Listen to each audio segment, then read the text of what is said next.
तो बात करते हैं अभिक्रिया की आणविकता और कोटि में अंतर के बारे में। और शायद ही कोई ऐसा साल जाता हो जिस साल ये क्वेश्चन बनता ना हो, और बनता है लगभग 5 नंबर का।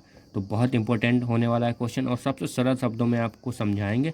तो बने रहिए वीडियो के साथ। और अगर आप इस चैनल पर नए, चैनल को सब्सक्राइब और वीडियो को लाइक जरूर कर लीजिए। और अगर आपने इस लेसन का पार्ट नहीं देखा है तो लिंक डिस्क्रिप्शन में है, तो पार्ट 1 जरूर देखिए, ये पार्ट 2 है। तो चलिए शुरू करते हैं। अभिक्रिया की आणविकता और कोटि में अंतर। सबसे पहला अंतर होता है अभिक्रिया की जो आणविकता होती है वो सदैव एक पूर्ण संख्या होती है। तो आप ऐसे लिखेंगे, अभिक्रिया की आणविकता, अभिक्रिया की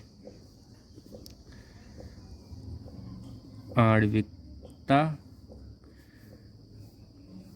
सदैव एक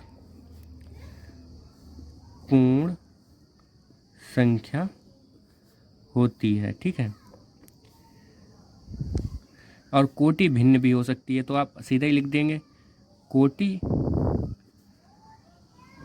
भिन्न भी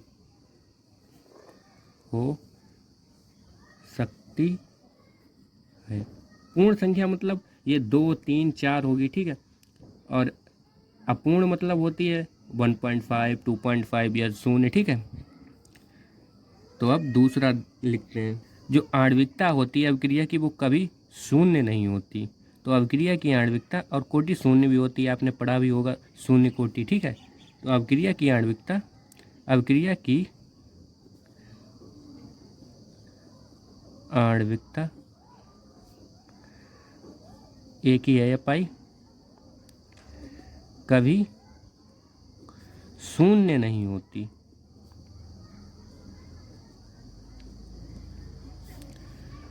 कोटि शून्य भी हो सकती है।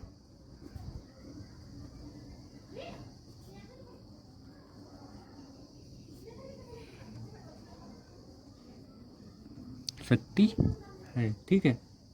तो तीसरा पॉइंट लिखेंगे आप, अभिक्रिया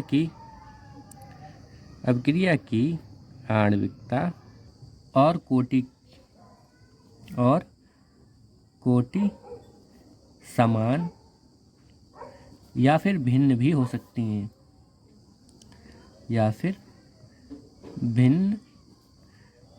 भिन्न हो सकती है। यही पॉइंट आप यहाँ लिखेंगे। अब आपको जैसे कि अभिक्रिया की आणविकता अगर एक है तो कोटि भी एक भी हो सकती है। मतलब किसी रासायनिक अभिक्रिया में अगर आणविकता एक है तो कोटि भी एक हो सकती है, ऐसा हो सकता है। ठीक है। तो वही पॉइंट यहाँ पे लिखा है, और यही पॉइंट आप यहाँ पर लिखेंगे। फोर्थ पॉइंट लिखेंगे आप, अभिक्रिया में भाग लेने वाले अभिकारक अणुओं की संख्या को आणविकता कहते हैं। तो लिखिए, अभिक्रिया में भाग लेने वाले, ये पहले ही पार्ट में हमने आपको बताया था, अभिक्रिया में भाग लेने वाले जो अभिकारक अणु होते हैं उनकी संख्या को हम अभिक्रिया की आणविकता कहते हैं। तो वही आपको लिख देना है कि अभिक्रिया में भाग लेने वाले अभिकारक अणुओं की संख्या को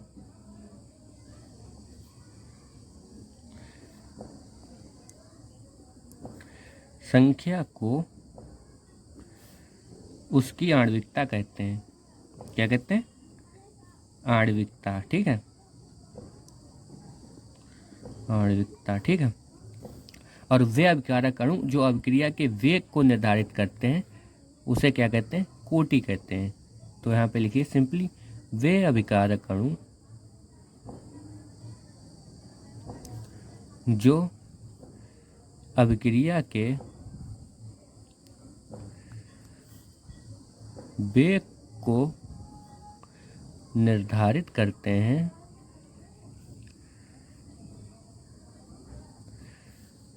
उसकी कोटि कहलाते हैं। ठीक है।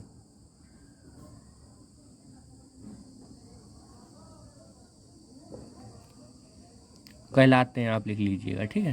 फिर फिफ्थ पॉइंट हम लिखेंगे। इसमें बेसिकली अगर 5 नंबर में आएगा तो 5 पॉइंट पूछेगा, अगर 4 नंबर में मतलब 3 नंबर में आएगा तो आपसे 3 पॉइंट पूछेगा। तो चौथा पॉइंट आप लिखेंगे,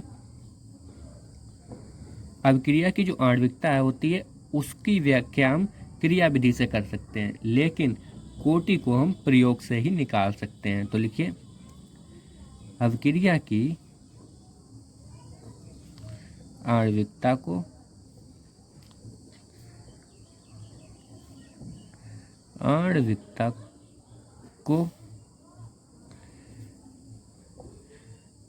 क्रियाविधि से ज्ञात कर सकते हैं, परंतु कोटि को प्रयोगों से ही निकालेंगे हैं। ठीक है, तो ये रहा आपके क्वेश्चन और बहुत ही सिंपल तरीके से आपको समझाया। बाकी वीडियो अच्छी लगी हो चैनल को सब्सक्राइब और वीडियो को लाइक कर लीजिए। मिलते हैं इसके नेक्स्ट पार्ट में जिसमें आपके न्यूमेरिकल्स होंगे।